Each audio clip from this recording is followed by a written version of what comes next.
state police. Everyone's talking about the state police because of Michael Proctor and because of all that's gone on with the Karen Reed case.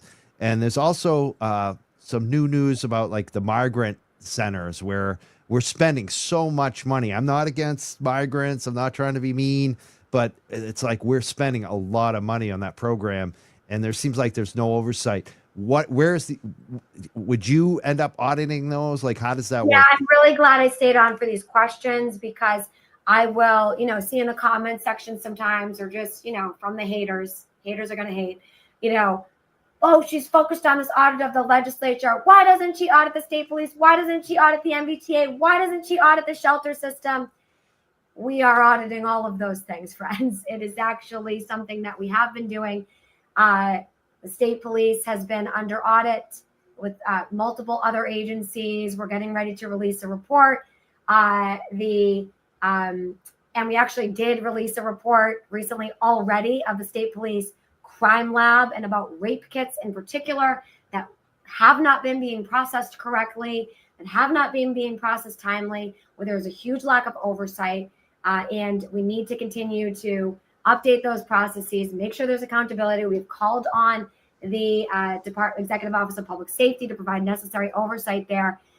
And we also have continued to audit the state police. We're going to come out with a report of multiple agencies, including the state police, in the coming weeks. You will be seeing that in the coming days, in the coming weeks.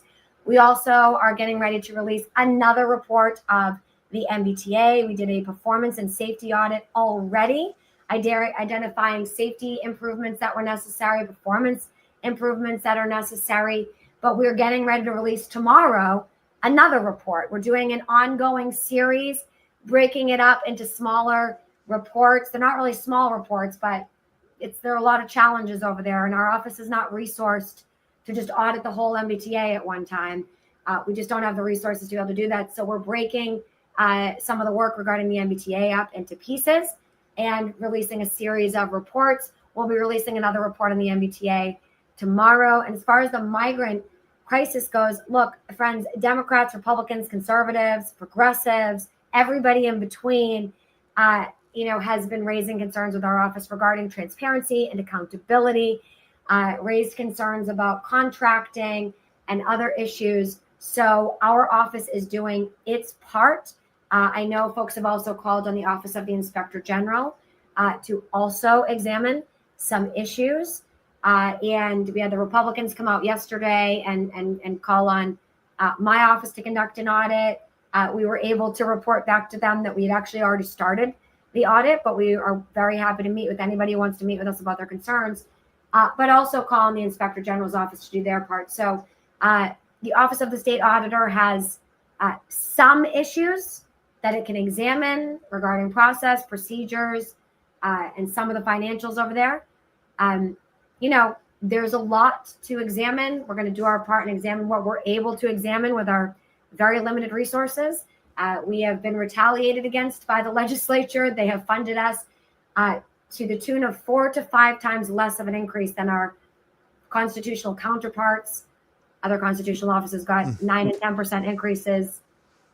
We got a 2% increase. So we're trying to manage the cost of living adjustment with that limited increase to our office. But we are still very much examining these issues and doing what we can where we are with what we have. And that work is in progress. I'm glad I was able to stay on to say that, because I've gotten a lot of questions about that. Yeah.